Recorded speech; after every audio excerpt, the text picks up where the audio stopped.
नमस्कार दोस्तों, study plan के ऑफिशियल चैनल पे आप सभी का मैं स्वागत करता हूँ। सबसे पहले दीपावली की आप सभी को हार्दिक शुभकामनाएं और मेरी ये विशेष है कि अगली दिवाली आपके सिलेक्शन के साथ बीते। So best of luck. जो तैयारी कर रहे हो आप लोग, तैयारी में निरंतर लगे रहिए। एग्जाम में बहुत कम समय बचा हुआ है। मेरी कोशिश है कि एग्जाम से पहले का सारा सिलेबस एक बार कवर कर दूंगा। ठीक है। अगर आपको कोई डाउट लगता है ना, आप टॉपिक मुझे बता देना या फिर क्वेश्चंस बता देना, उससे ही मैं वीडियो क्रिएट करके दे दूंगा। ठीक है, वो सेशन मैं करा दूंगा। अगर चाहो तो लाइव भी करा दूंगा।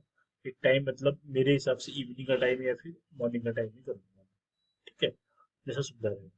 और इसके अलावा एक चीज़ और बोलना चाहूंगा कि जो लोग प्रिपरेशन कर रहे हैं, बिल्कुल एकदम निरंतर प्रैक्टिस करते रहो। मैथ्स में प्रैक्टिस ही मस्ट है, क्योंकि अब फॉर्मूले बहुत से लोग ऐसे लोग हैं जिनको मैथ्स पहली बार पढ़ रहे हैं, या फिर बहुत सालों से उन्होंने छोड़ रखा है, उन्होंने मैथ्स पढ़ा ही नहीं है। तो उन लोगों के लिए क्या है, पहले कॉन्सेप्ट समझ लें, उसके बाद क्या करें, वो क्वेश्चंस की प्रैक्टिस करते चले। उनके लिए काफ़ी ये इस तरीके की वीडियो में इंटरेक्शन इसलिए बना रहा हूँ। पीपीटी में इस वाले पार्ट से मैं पीपीटी को मैं बिल्कुल इस तरीके से मैंने आपको लिए बनवाया है, जिससे अगर आप चाहें तो स्क्रीनशॉट लेके भी चीज़ों को रिवाइंड कर सकें। लिखना कम पड़ेगा, जितना आप कम लिखोगे तो आपको पढ़ने में उतना टाइम ज़्यादा बचेगा। तो वीडियो का मतलब, मैं तो वीडियो अगर आपको हाफ एन आवर में बना के दे दूंगा, लेकिन उस वीडियो को समझने में प्लस कॉपी में लिखने में कम से कम 1.5-2 घंटे आपके लग जाते हैं। तो आप स्क्रीनशॉट ले लीजिए। आपको फिर उसके बाद वो स्क्रीनशॉट से चीज़ों को चाहे तो आप नोट्स अपने अकॉर्डिंग बना लेना। और चीज़ों को मैंने कोशिश की थ्योरेटिकल वे में जितनी क्वेश्चंस बन सकते हैं ट्रायंगल के, जो आपके वन लाइनर में आ सकते हैं, जिसका आप प्रैक्टिकल यूज आप करते हो, तो उसके जो आंसर आते हैं, एक लाइन वाले क्वेश्चन के आंसर आते हैं, वो सारी की सारी चीज़ें इसमें कवर किया है मैंने। कम से 15-20-25 पॉइंट मैंने अलग से करा दिए हैं। प्लस जो इसके एक्स्ट्रा सबसे मोस्ट पार्ट हो सकते हैं, वो तो मैंने अलग से कवर ही किया है। ठीक है, चलिए स्टार्ट करते हैं। सो अगर ट्रायंगल की बात करते हैं, तो ट्रायंगल सबसे पहले आप जान लो कि ट्रायंगल क्या होता है। एक बहुभुज आकृति होती है, इसको बोलते हैं बंद आकृति। बंद आकृति का मतलब क्या होता है, जो मिनिमम 3 भुजाओं से घिरी हो। ये उसके बाद चतुर्भुज हो सकता है, पंचभुज हो सकता है, षटभुज हो सकता है। कोई भी शेप हो जो चारों तरफ से घिरा हो, और कंडीशन है कि खुला नहीं रहना चाहिए। ठीक है, वृत्त भी चाहे क्यों ना, वृत्त भी एक बंद आकृति है। ठीक है, तो ऐसे शेप को क्या बोलते हैं, बहुभुज बोलते हैं। तो त्रिभुज भी क्या है, त्रिभुज 3 भुजाओं से घिरी एक बंद आकृति है, जिसमें क्या है, जिसमें त्रिभुज के तीनों कोणों का योग क्या होता है। त्रिभुज के तीनों कोणों का अगर मैं योग बोलूँ तो आप सभी को, सब लोग ऑलमोस्ट लोग जानते होंगे, ये बहुत बेसिक चीज है। त्रिभुज में 3 भुजाएं होती हैं, 3 कोण होते हैं और 3 शीर्ष होते हैं। जैसा कि आपको यहाँ पे दिख रहा है, देखिए 3 शीर्ष क्या है, 3। इसको इंग्लिश में वर्टेक्स बोलते हैं, ये शीर्ष होता है। ऑब्वियस सी बात है, अगर 3 भुजाएं हैं तो 3 कोण होना स्वाभाविक सी बात है ना। और कोण की अगर डेफिनेशन की बात करें, 2 भुजाओं के झुकाव बिंदु को कोण बोला जाता है। भुजाएं तो आपको 3 दिख ही रही हैं, ए बी बी सी सी ए। ठीक है, तो त्रिभुज का बेसिक अंडरस्टैंडिंग है। एक चीज और जाने, त्रिभुज के आंतरिक कोणों का योगफल। आंतरिक हम लोग इसलिए बोल रहे हैं कि इसके अंदर वाले कोण की बात कर रहे हैं, बाहर का भी कोण बनता है। ठीक है, ये अंदर तीनों जो कोण दिखाई पड़ रहे हैं, इन तीनों कोणों का जो योगफल होता है, हर एक कंडीशन में किसी भी शर्त पे अगर आप फॉलो करोगे, उसका योगफल हमेशा 180 डिग्री होता है। यहाँ पे मैंने लिख रखा है। ठीक है, ये आपको पता रहना चाहिए, ये बेसिक्स है बिल्कुल। ठीक है, यहाँ पे भी देख सकते हैं, त्रिभुज के बहुभुज में 3 भुजाएं होती हैं, जिससे त्रिभुज बोलते हैं। और त्रिभुज जो होती है, इसमें 3 कोण बनते हैं। एक कोण देखो यहाँ पे मैंने बना दिया, एक कोण यहाँ पे भी बना दिया, एक कोण यहाँ पे भी बना दिया। ऐसा नहीं कि त्रिभुज के तीनों कोणों को हम की वैल्यू देख के बता सकते हैं, इसको मेजर करना पड़ता है। क्वेश्चन में कंडीशन गिवन रहती है, उसके अकॉर्डिंग हमें डिसाइड करके चीजों को करते हैं। ये बात समझ में आई। ठीक है, ठीक। और त्रिभुज के तीनों कोणों का योगफल क्या होता है, 180 अंश होता है, मैंने आपको ऑलरेडी बता दिया। ठीक है, अब देखो त्रिभुज जो होता है, त्रिभुज के प्रकार कैसे हम डिसाइड कर सकते हैं। त्रिभुज की प्रकृति के आधार पर अगर मैं बोलूं, त्रिभुज की प्रकृति के आधार पर अगर बोला जाए, त्रिभुज दो पार्ट में डिवाइड होता है। जैसे मैंने आपको यहाँ पे बताया, जैसा कि आप यहाँ पे देख पा रहे हो, जस्ट मिनट, एक मिनट रुकिएगा, एक मिनट। ठीक है, अब देखिए थोड़ा सा पेन का कलर चेंज करते हैं। देखिए यहाँ पे 3 कोण बन रहा है। अब बोलोगे सर हाँ बन रहा है जी, हमने, और मैंने इसको थीटा वन कर दिया। यहाँ पे 3 कोण बन रहा है, बोलोगे सर यस सर। तो ये त्रिभुज की प्रकृति में कोण आता है, जैसे कोण का एक बहुत बड़ा पार्ट रहता है, जिससे हम किसी त्रिभुज को पहचान पाते हैं। और त्रिभुज में 3 भुजाएं आती हैं, तो ये भी क्या होगा, त्रिभुज को पहचानने की प्रकृति है, कि हम इस त्रिभुज की प्रकृति हम उसके भुजाएं देख के बता सकते हैं कि त्रिभुज किस तरीके का दिख रहा है। ठीक है। तो इन दोनों कंडीशंस के आधार पे अगर मैं इस अगले स्लाइड पे चलता हूँ, एक मिनट रुकना, जस्ट जस्ट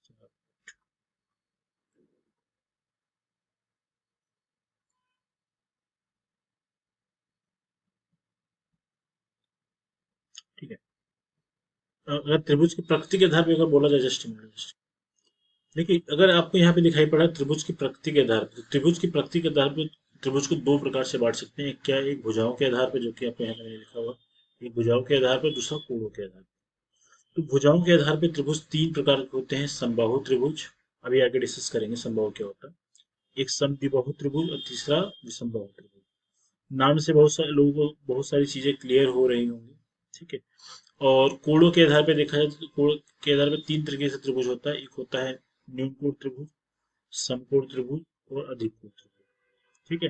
ये मेजर मेजर अगर बात करें तो मेजरमेंट त्रिभुज में तीन तीन चीजें होती हैं। कोणों के आधार पर तीन प्रकार के, और भुजाओं के आधार पर तीन प्रकार के। भुजाओं के आधार तीन प्रकार के मतलब जिसमें तीनों भुजाएं बराबर हो, जिसमें दो भुजाएं बराबर, जिसमें कोई भुजा बराबर ना हो। इसके तरीके से नाम भी दिया गया है। ठीक है। कोणों के आधार पर न्यून कोण, समकोण और अधिक कोण। अभी आगे देखते हैं एक्चुअली होता क्या है। पहले हम स्टार्टिंग करते हैं समबाहु त्रिभुज से।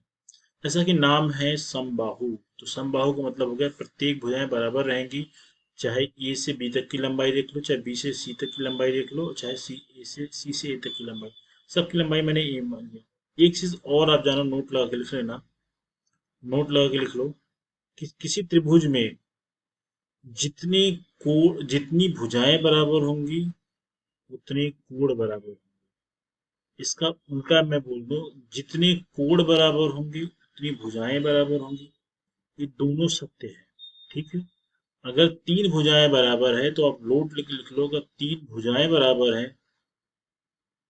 तीन भुजाएं बराबर हैं तो क्या हो जाएगा, तीन कोण बराबर होंगे आपस में।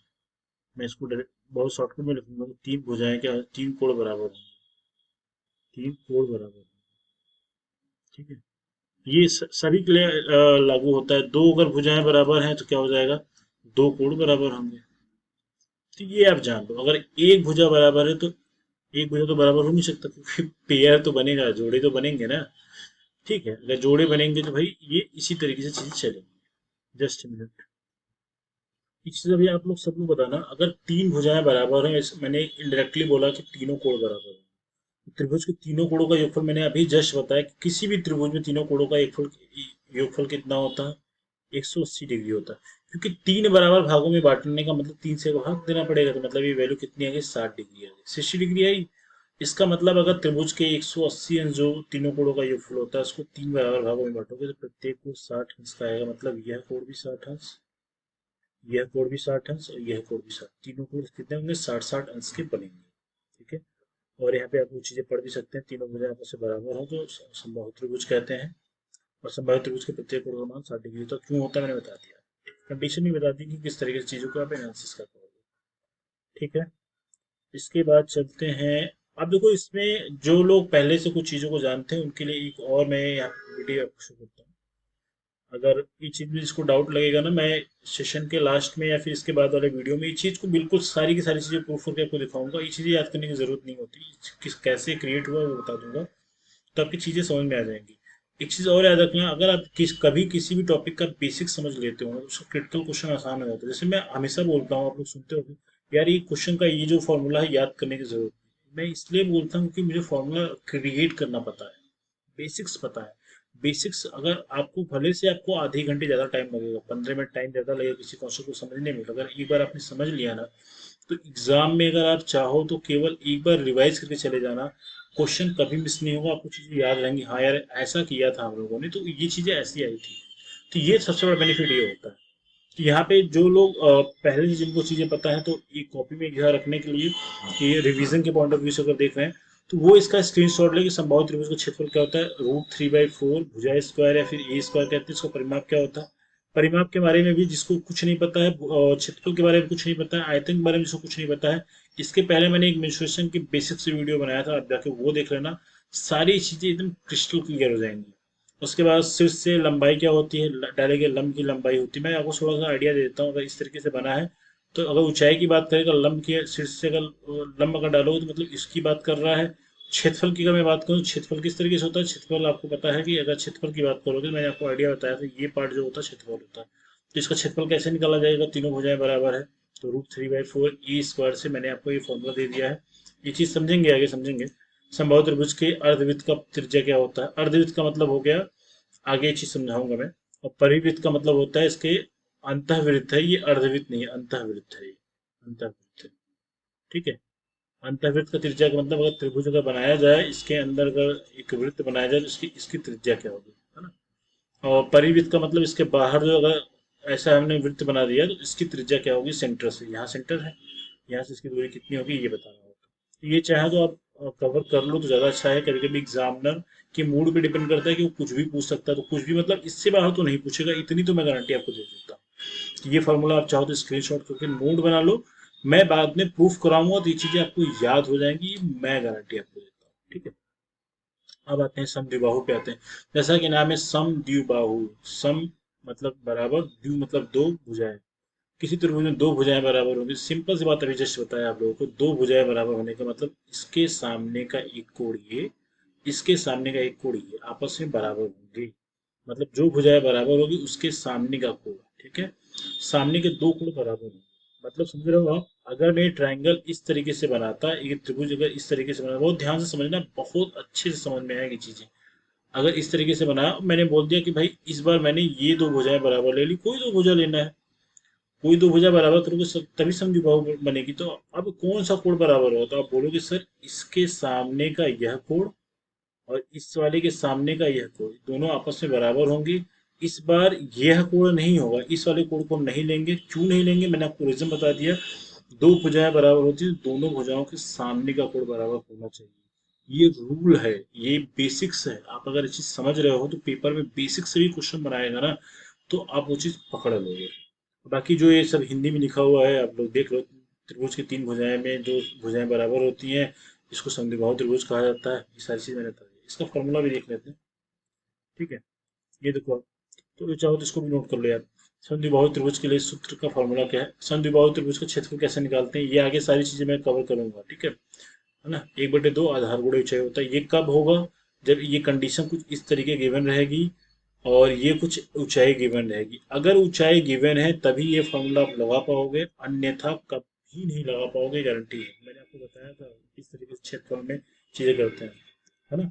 तो इसको निकालने का तरीका भी है, मैं आपको बताऊंगा। पहले भी थोड़ा सा आइडिया मैंने दिया था जो 2D का बेसिक्स करा रहा था। ठीक है। और इसको B/H के फॉर्म में लिखा है, इसी फार्मूले को सिंबल में दिखा दिया है इन्होंने। दूसरा क्षेत्रफल का तरीका क्या है, अगर वो दो साइड को बराबर कर रहा है तो इसको अगर ए कर दे रहा हूँ, नीचे वाले को बी कर दे रहा हूँ, तो इसके बेस पे अगर हम फॉर्मूले बनाए, फॉर्मूला बनाऊं तो इसका दूसरा क्षेत्रफल निकालने का फॉर्मूला क्या है, ये A/4 √4B² माइनस A² होता है। ठीक है। ये कुछ अंडर रूट इस तरीके से रहेगा भाई, पूरा कवर है ना। तीसरा क्षेत्रफल क्या होता है, ये तीसरा क्षेत्रफल आप तब निकाल पाओगे जब आपको ये कोड दिया हो। अगर मैं बोल दूं कि भाई चीज तो अब यहाँ पे कोड भी अगर मैं डाल देता हूँ, कोड अगर डाल दिया तो इसका क्षेत्रफल कैसे निकालोगे, तो ये फॉर्मूला कुछ इस तरीके से बन के आएगा, 1/2 साइड स्क्वायर। साइड स्क्वायर क्या होता है, जो साइड आपको बराबर वाले गिवन है वही साइड, है ना, उन दोनों साइड का गुणनफल into sine theta. Sine theta में ट्रिग्नोमेट्री आप लोग, अगर आपके कोर्स में मुझे पढ़ाने की जरूरत पड़ेगी तो आपको और भी अच्छे से समझ में चीजें मैं करा दूंगा। साइन थीटा कॉस थीटा से डरने की जरूरत नहीं, ये एक अनुपात होता है लंबाई और कर्ण का। लंबाई और कर्ण, इसके पहले मैंने पाइथागोरस का एक वीडियो बनाया है, छोटा वीडियो भले से, लेकिन वो वीडियो आप जरूर से वॉच करो, क्योंकि ये छोटी छोटी चीजें ही मिलकर एक बड़ा पार्ट बनता है। ठीक है। जो ज्योमेट्री हो गया, मेंसुरेशन हो गया, is all about the concept and property. अगर वो चीजें पता है तो आप सारे क्वेश्चन इजीली करके जाओगे, कोई डाउट नहीं रहेगा, एकदम कॉन्फिडेंट के साथ करोगे, इतना इंटरेस्ट आएगा क्वेश्चन खोज खोज के करोगे।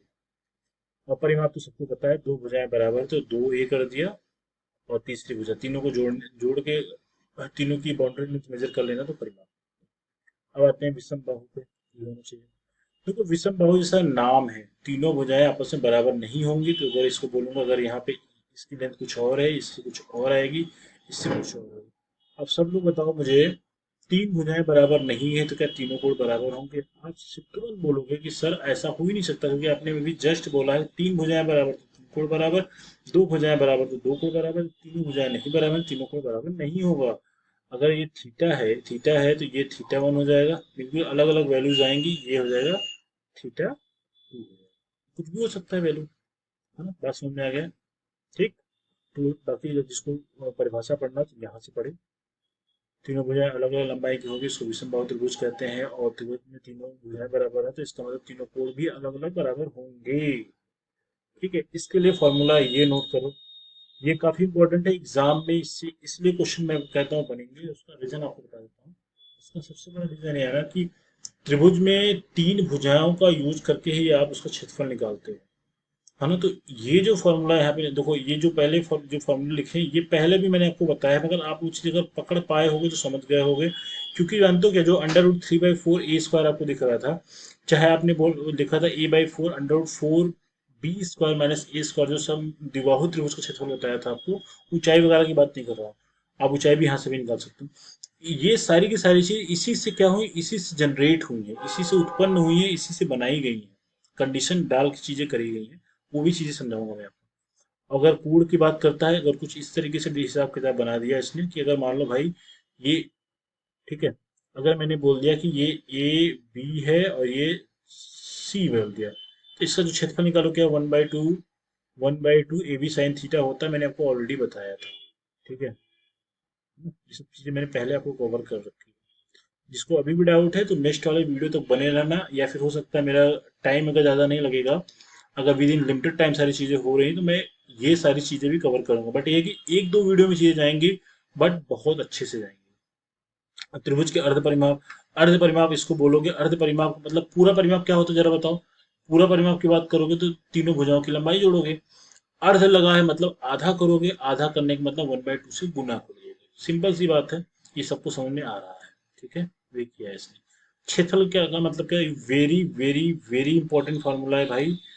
ठीक है, जिनको ये चीज याद नहीं होता है उसको रट डालो, या फिर जो मैं समझाऊंगा तो समझ लो। ये फॉर्मूला एक्चुअल में मैं इसलिए इंपॉर्टेंट बोलता हूँ कि आपको बता दूं, यहाँ पे जो एस क्या है, एस है अर्ध परिमाप। जो लोग पहले से किए हैं उनको मालूम अर्ध परिमाप है जो ऊपर लिखा है। ठीक है, वही वैल्यू है अर्ध परिमाप की, इसलिए ऊपर उसकी वैल्यू वहां पे लिख दिया गया। ये अर्ध परिमाप एस है। ये क्या होता है, फॉर्मूला जो होता है, अगर किसी त्रिभुज की तीन भुजाएं अगर गिवन है, उसका क्षेत्रफल निकालना होता है। ये फॉर्मूला कुछ इस तरीके से मैं लिखा हूँ, एस लिख लिया, उसके बाद एस में से पहली भुजा घटा दो, एस में से दूसरी भुजा घटा दो, एस में से तीसरी भुजा घटा दो, यही इसका फॉर्मूला है। ये फॉर्मूला सार्वत्रिक है, इसको हीरोन्स फॉर्मूला भी कहते हैं, नोट कर लो भाई इसमें। इसको हीरोन्स फार्मूला भी कहा जाता है, हीरोन्स हिंदी में लिख लो, हीरोन्स फार्मूला। एग्जाम में ये भी क्वेश्चन एक पेपर में आया है आपके टीचिंग एग्जाम में कि हीरोन्स फार्मूला क्या है। आपको यही सूत्र दिया जाएगा, यही सूत्र दिया जाएगा, आपसे पूछेगा हीरोन्स फार्मूला क्या है, तो आपको ये चीज पता रहना चाहिए कि एक्चुअल में हीरोन्स फार्मूला के बारे में ये हमसे इसका नाम पूछ रहा है कि इस फार्मूला को एक्चुअल में कहते क्या है। तो इस फार्मूले का एक नाम क्या है, हीरोन्स फार्मूला। ये अपने नोट में लिख लेना, मैं यहाँ पे लिख नहीं रहा हूँ। ठीक है, मैंने लिख दिया है छोटा सा। ठीक है, इसको हीरोन्स फार्मूला बोलते हैं। ठीक है, ये सारी चीजें क्लियर हो चुकी हैं। ठीक है, इस पे क्वेश्चंस भी करेंगे, आसानी है कि केवल फार्मूला बोल के भी चीजें खत्म हो जाएंगी। अब देखो कूड़ों के आधार पे, कोणों के आधार पे आपको जैसे पहले ही बता दिया कि त्रिभुज तीन प्रकार के होते हैं। न्यून कोण, न्यून कोण पहला कोण क्या है, त्रिभुज न्यून कोण। न्यून कोण का मतलब कि त्रिभुज में जितने भी कोण बने वो 90 अंश से भाई छोटे रहने चाहिए। ये कोण जो 90 अंश से क्या होना, छोटा होना चाहिए। कोई भी कोण त्रिभुज का, चाहे वो थीटा वन ले लो, इसको थीटा वन ले लो, चाहे थीटा टू ले लो, चाहे थीटा थ्री ले लो, ये तीनों कोण जो बनेंगे ना, थीटा वन की वैल्यू भी 90 अंश से कम, थीटा टू की वैल्यू जो है वो भी 90 अंश से कम, और थीटा थ्री की जो वैल्यू बनेगी वो भी 90 अंश से कम बनेगा। 90 अंश से कम बनने का मतलब हो गया कोई वैल्यू ये 45 डिग्री हो सकती है ना? ये हो सकता है 35 डिग्री हो, है ना? ये हो जाए, नहीं नहीं नहीं बन पाएगा, गलत हो रहा है। यही चीज है, ये बताओ, इसमें थोड़ा सा हटाओ। अब देखिए, अगर वैल्यू लिखी जाए, ये वैल्यू मैंने 60 डिग्री ले ली, ये वैल्यू मैंने 70 डिग्री ले ली, तो ऑब्वियस सी बात ये कितनी आएगी, और ये 130 हो गई, ये 50 डिग्री हो गया। इससे प्रत्येक कोण को अगर आप जोड़ोगे तो 180 तो बन रहा है, लेकिन प्रत्येक कोण का मान 180 मतलब 90 डिग्री से कम है। ये 90 से कम 60 डिग्री भी है, और 70 डिग्री भी है, और 50 डिग्री भी है।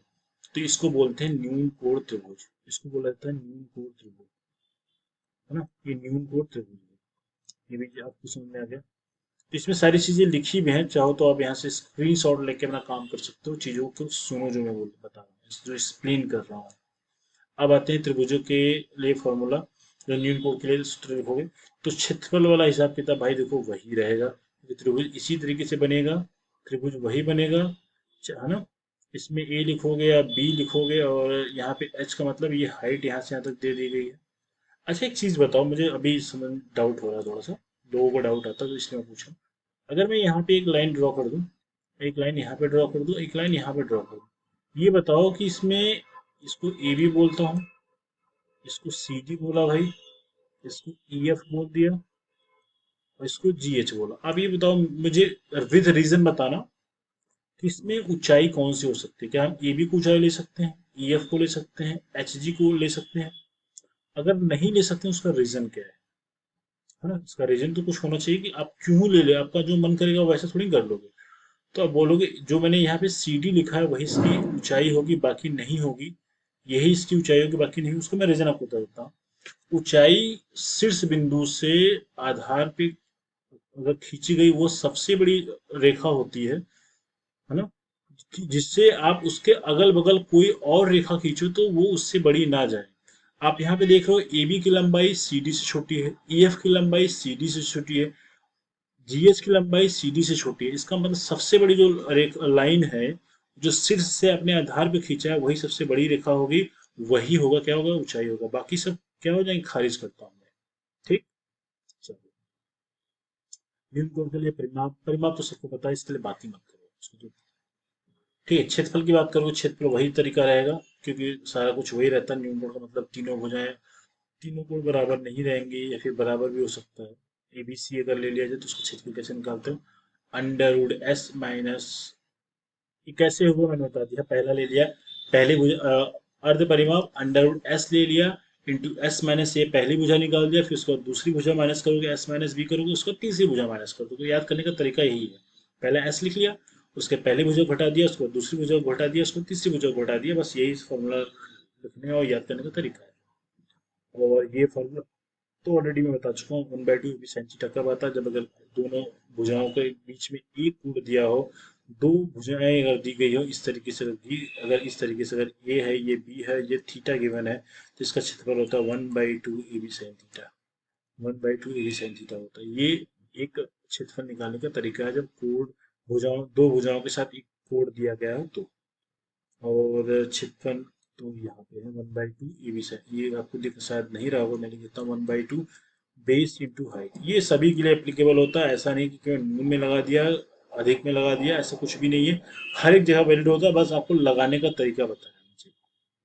ठीक है, इतनी बात समझ नहीं। अब आते हैं दूसरे तरीके पे, समकोण त्रिभुज। वेरी वेरी वेरी इंपॉर्टेंट है भाई, इससे क्वेश्चन 100% बनेगा, और बहुत अलग अलग तरीके से क्वेश्चन बनेगी। इसकी प्रॉपर्टी आप कहीं ना कहीं आप सॉल्व करोगे ही करोगे, चाहे कोई क्वेश्चन बना दो उसमें आपको समकोण त्रिभुज में आपको दिखा दूंगा, कोई पेपर उठा के लाके, तो प्रीवियस ला लो, कहीं अभी लेटेस्ट में कोई एग्जाम ला लो, अगर कोई, अगर त्रिभुज में कोण बन रहा है, चतुर्भुज में या त्रिभुज में, चतुर्भुज में बहुत सारी ऐसी प्रॉपर्टी आएंगी जहां पे डायरेक्टली हम यूज करेंगे क्या, समकोण त्रिभुज। तो ये चीज जानो, आपको इसको अप्लाई करना, इसका एप्लीकेशन पता रहना चाहिए। देखो क्या होता है, देखिए, समकोण त्रिभुज मैंने अभी 2 दिन पहले पाइथागोरस थ्योरम पढ़ा था, अगर जिसको नहीं पता तो देख लेना।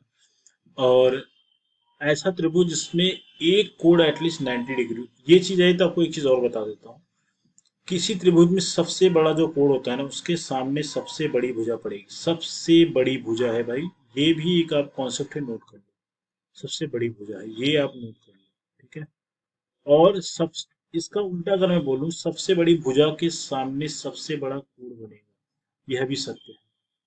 और इसका अगर एक चीज और बताता हूँ, सबसे छोटा कोण अगर मान लो ये 30 डिग्री रहा होता, और तब ये 60 डिग्री होता, तो यहाँ पे सबसे छोटा कोण भुजा कौन सा, कोण भुजा कौन से बनेगी, तो आप बोलोगे सबसे स्मॉलेस्ट ये बनेगा, सबसे स्मॉलेस्ट ये बनेगा, ये भी बनेगा, क्योंकि इसके अपोजिट जो कोण बन रहा है वो 30 डिग्री है, जो इन तीनों कोणों में सबसे छोटा है।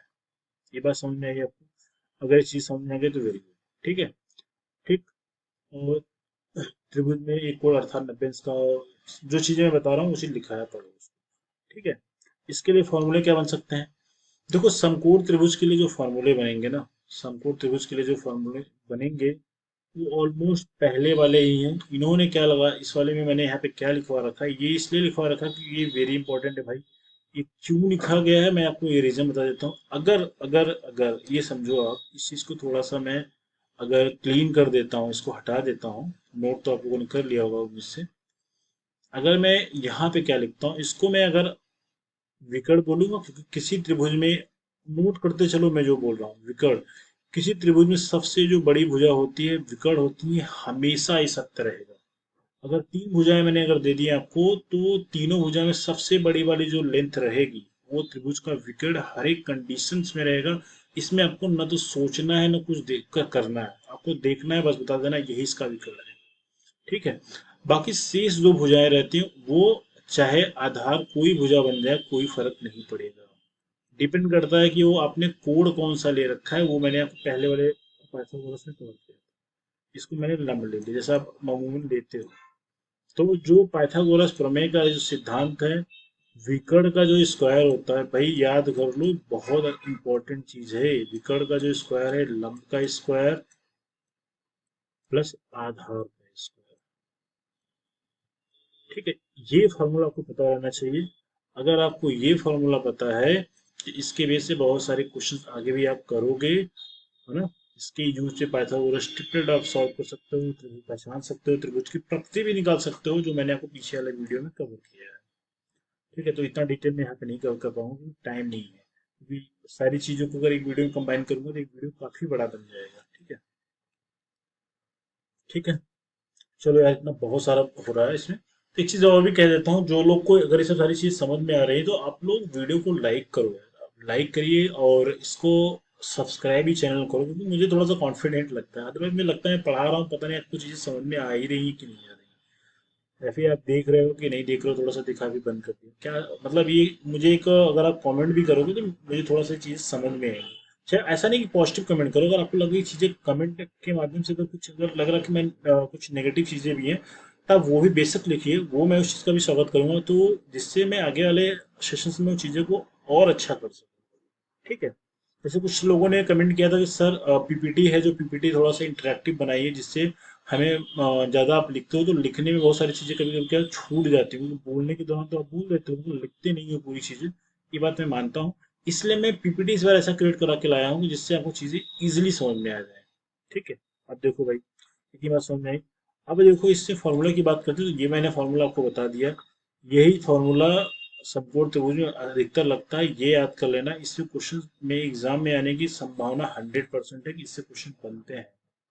हाँ, तो कर्ण की लंबाई कैसे निकालते हैं, ये सारी चीज बताई गई पहले। लंब की लंबाई कैसे निकालोगे, ये सारी चीजों को केवल आगे पीछे ट्रांसफर कर दिया गया है।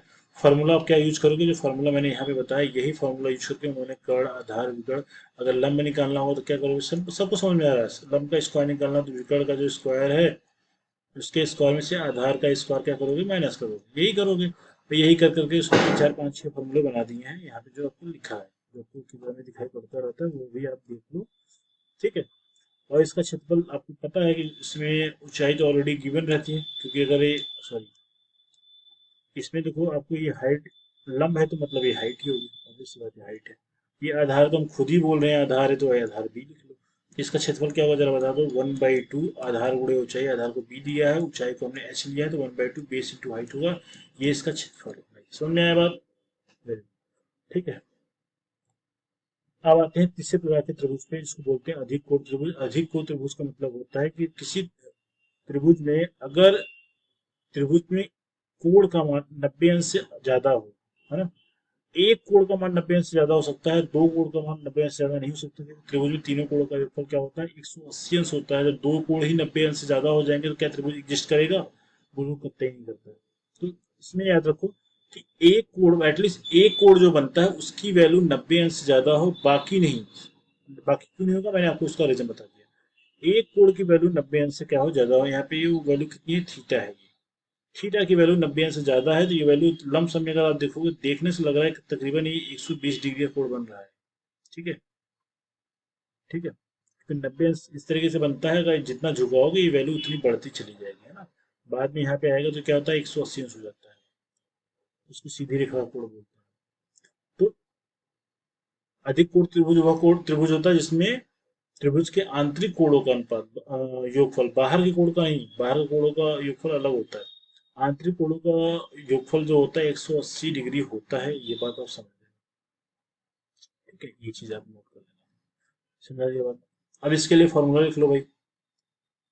फॉर्मूला क्या होता है, सिंपल वही है, 1/2 आधार गुणे ऊंचाई, आधार गुणे ऊंचाई कर दिया। परिमाप तो आपको पता ही है, अर्ध परिमाप, ये अर्ध परिमाप नहीं है, हाँ सॉरी, हाँ अर्ध परिमाप ही है।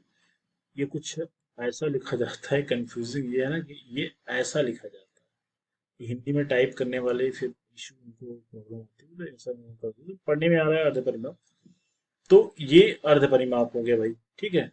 और क्षेत्रफल के लिए फॉर्मूला वही है जो विषम बाहु के लिए लिखा था, कोई अलग से फॉर्मूला नहीं रहेगा, क्योंकि अधिक कोण बन रहा है तो ऑब्वियस सी बात है, तीनों कोण, एक कोण तो दूसरे कोण के बराबर तो होगा नहीं, हो सकता है दो कोण बराबर हो जाए तो समद्विबाहु हो जाएगा, तो समद्विबाहु वाला केस बनेगा तो अलग केस बन जाएगा, ये भाई 4 बी स्क्वायर ए स्क्वायर बनेगा।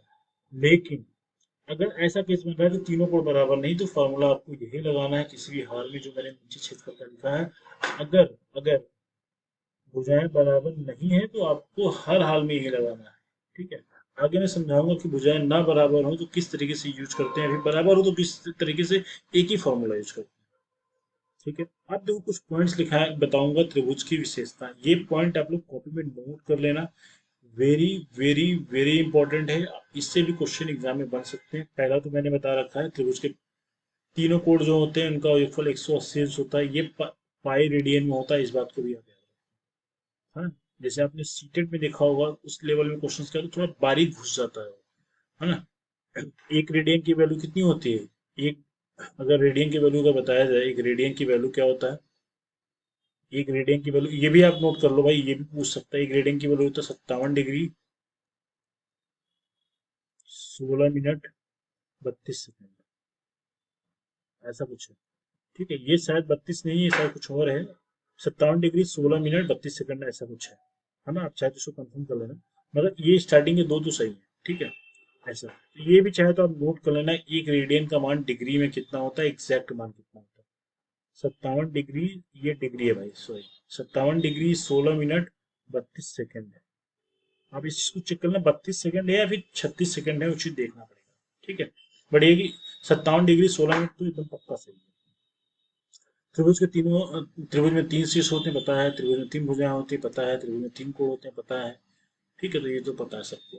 त्रिभुज की दो भुजाएं तीसरी भुजाएं से अधिक होती है, ये बहुत इंपॉर्टेंट प्रॉपर्टी है, मैं आपको बता दूं, ये मैं इसलिए इंपॉर्टेंट बोल रहा हूँ भाई, इसका लॉजिक में मेरे पास है।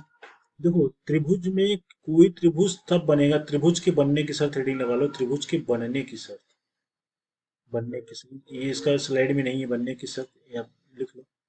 देखो कोई त्रिभुज बनेगा तब, ये भी आपके पेपर में थ्योरी में पूछ सकता है, त्रिभुज के बनने की शर्त क्या होती है, किसी त्रिभुज में दो भुजाओं का योगफल तीसरी भुजाओं से हमेशा बड़ा होना चाहिए, तभी वो त्रिभुज बनेगा, अन्यथा नहीं बनेगा। तीन भुजाएं ले लेने से त्रिभुज नहीं बनता। पहले बात आप ये याद रख लो कि अगर आपसे कोई पूछ रहा है कि भाई तीन भुजाएं अगर आपको दे दूं तो क्या वो त्रिभुज बना ले जाओगे, तो बोलोगे नहीं सर, ऐसा नहीं। त्रिभुज तभी बनेगा, त्रिभुज में पहली भुजा, अगर मान लो त्रिभुज इस तरीके से अगर गिवन है, अगर ए है, ये बी है, ये सी है, कुछ भी तरीके से बन सकता है, तो त्रिभुज बनने की शर्त क्या है, ए प्लस बी का जो योगफल होना चाहिए वो सी से बड़ा होना चाहिए, बी प्लस सी का जो योगफल होना चाहिए ए से बड़ा होना चाहिए, और सी प्लस ए का जो योगफल होना चाहिए सी प्लस ए का, वो बी से बड़ा होना चाहिए। ये शर्त हर एक केस में सेटिस्फाइड होना चाहिए, तभी जाके त्रिभुज बनेगा, अन्यथा त्रिभुज नहीं बनेगा। ये आप नोट कर लेना, ये इसमें तर्क आप ये मत करो कि भाई तीन भुजा है तो तीन कोण तो बन ही जाएगा, उसको लगा के बना देंगे। आप मेरे को ये बताओ, अगर इतना बड़ा एक मैंने साइड ले लिया, एक साइड इतना बड़ा ले लिया, और ये स्ट्रेट लाइन है, और एक ले लिया मैंने इतना छोटा सा, तो बताओ त्रिभुज बना पाओगे क्या? सिंपल सी बात है, नहीं बना पाओगे यार। यहाँ से लेके इसको यहाँ तक ड्रॉ कर दिया, एक यहाँ से लगा दिया, अब इस वाले को पहुंचाओ, कैसे पहुंचाओगे बताओ? इतने कैसे भी लगा दो पहुंचेगा ही नहीं। तो मतलब हो गया त्रिभुज के तीनों भुजाओं का योगफल के फॉर्मूला से, मतलब क्या, त्रिभुज के तीनों भुजाओं में दो भुजाओं का योगफल आप क्रॉस चेक करोगे, पहला दूसरा चेक करोगे, दूसरा तीसरा चेक करोगे, तीसरा पहला चेक करोगे, तीसरे से बड़ा अगर बन रहा है तभी त्रिभुज बनाओगे, नहीं तो नहीं बनेगा। मैं आपको एग्जांपल दिखा देता हूँ। 3 4 5 ये त्रिभुज बनेगा, मुझे मालूम है बनेगा। आपको दिखा देता हूँ।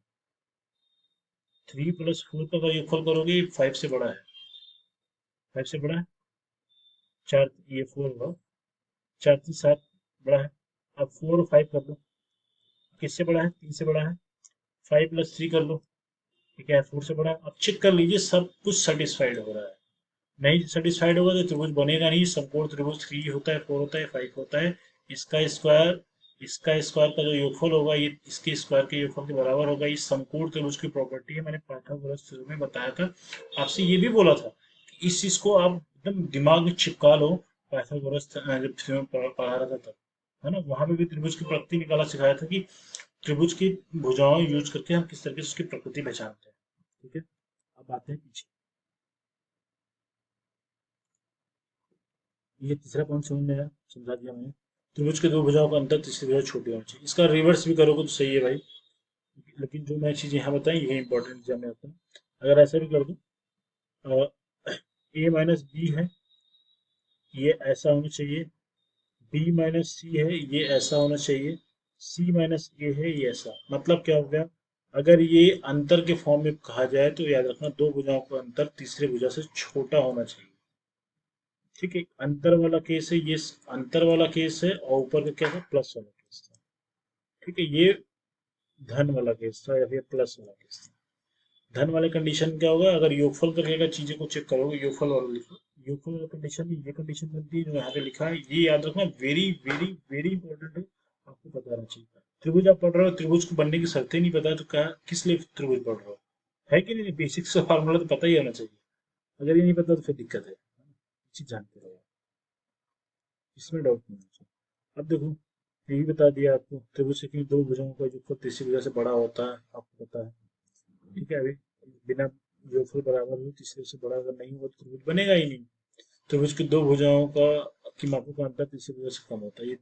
ये थर्ड और फोर्थ वाली जो लाइन है, ये 5 और 6 वाली लाइन आपस में एक दूसरे के लिए ही लिखी गई है, दोनों एक ही चीज है। ठीक है, अब आते हैं नेक्स्ट वाले पे।